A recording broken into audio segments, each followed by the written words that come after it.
Hi everyone, welcome back to the channel. My name is Leanna and today we're going to find out what platform won.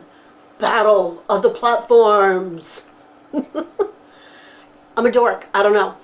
Anyway, I issued Paul a challenge last Friday because we had been away and I wanted to motivate us to get right back into listing, right back into sharing, right back into our work. And I issued him the challenge to find out whether eBay would kick Poshmark's butt over the weekend in sales, the number of items sold and the number of actual sales that we had. So I issued this challenge. So you know what, we got to work. I started sharing, I started listing, he was listing, we were tweaking things, we were doing all the good things you're supposed to be doing. So what platform came out on top? If you have a guess, stop the video, leave it down below in the comments and start it back up, and we're going to start with Poshmark Canada. So I kept Poshmark Canada and Poshmark US separate because they're the same platform, but they required the same, like I had to share Poshmark Canada and I had to share Poshmark US. So they're separate. Poshmark Canada, usually my favorite platform. Sold one item, this little shirt, sold for $12 whole. That is the sum total of my sales on Poshmark Canada this past weekend. That's it. And I listed and I shared and I sent out offers and I even participated in closet clear out. Nothing would motivate these people to buy things. So one item sold. I was glad to sell it because it was an older item. I still made a little bit of profit, so off it goes to its new home. So I'm happy with that. But the sales weren't there at all. It was whatever. We'll get to that. The next platform we're going to talk about is eBay. I have to get my notes for this one. So we list on ebay.com. So all of these sale prices are in US dollars, just so you know. The first item that sold on eBay was this Star Trek mug, and it sold for $10 whole. Very exciting. The next item that sold was a Jean Macintosh partial needlepoint kit. So it wasn't complete. Needlepoint kits are actually a cool little niche to get into if you can find them cheap enough in your thrift stores. This sold for $14.99, again US dollars. The next item that sold is this really sort of random lawn genie sprinkler valve. But it sold for $44 US. Look at some of those unique items. Sometimes they can sell for fairly good money. The last item that sold is this Simpsons Xbox game, and it sold for $30.59. This game sold previously, but the buyer made an oopsie. They had ordered the wrong thing or the wrong one, and they did eventually send it back, and Paul relisted it this weekend, and it sold. So that was pretty good. Okay, we're going to do the total numbers at the end. The next platform, and the last platform, is Posh US. Yay, Posh US. The first item that sold was this Coach sunglass case, and it sold for $28 US again. That was a full price sale, which is always fun to get. The next item that sold was this vintage Harley Davidson t-shirt, and I had sent out offers on this. I think I sent out a $48 offer, $48 and some shipping discount on it, but then somebody else came in and offered me $40 and around the same time. And I waited a few hours to see if anybody would take the $48, offer, but nobody did. So I waited, 3-4 hours, and I decided to accept the $40 US because this t-shirt only cost $2 to buy. So for us, that was a really good return, and I wanted to jump on it to get the sale.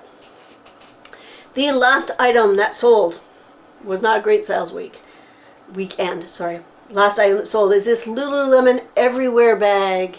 And you know that I have a love-hate relationship with Lululemon, but when you can find something like this and it will sell for $75, which was a full price sale, that was amazing.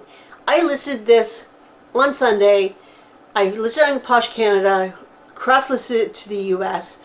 I got a lot of attention, a lot of likes, a couple of offers, like lower offers, some comments, the whole thing, like within an hour, and this sold for like $75. That was amazing. I had a lot of fun doing that. So if I could always find these bags, I would like the Lululemon. Anyway, total numbers. Which one won?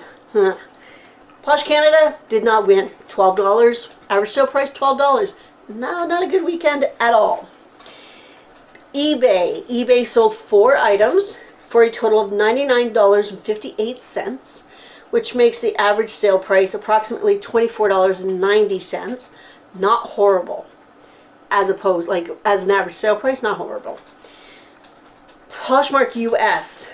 The total was $143, but the average sale price ended up being $47.67. So even though eBay sold the most number of items, Posh US had the most amount of sales and a higher sales average sale price. So Poshmark US wins. Kind of. In order to get those sales, I had to do more work than Paul did. Paul listed all the weekend. He did work, don't get me wrong.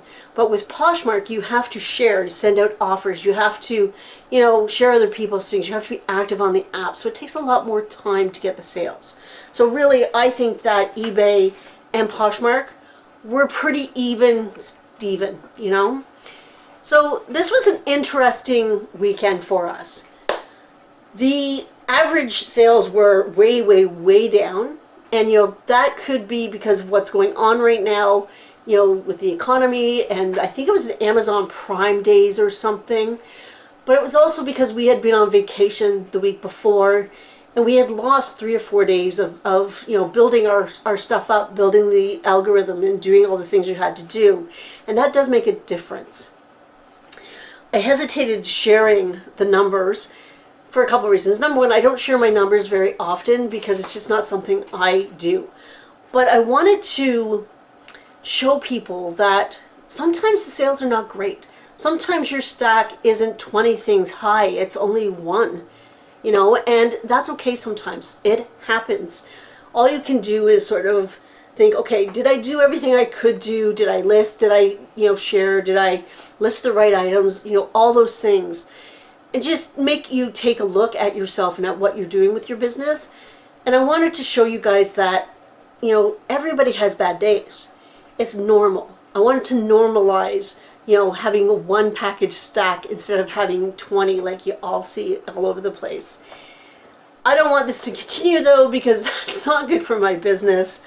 But knowing the numbers is something that everybody needs to know. If you don't look at your numbers, it's like you're an ostrich. And this is a piece of advice that I got a long time ago. About being an ostrich and sticking your head in the sand and not being aware of what's going on. All that's going to do is let somebody come along and swat you in the butt, So be aware of your numbers. That way you can go forward in your business and you can learn more, which will help you along the way. That is it. It wasn't a great sales weekend, but you know what? We're back at it and we're working, and hopefully next weekend will be that much better. Anyway, that's it for today. Thumbs up if you like this content. If you're watching this video and are not subscribed, please subscribe, and I'll see you next time. Bye, guys.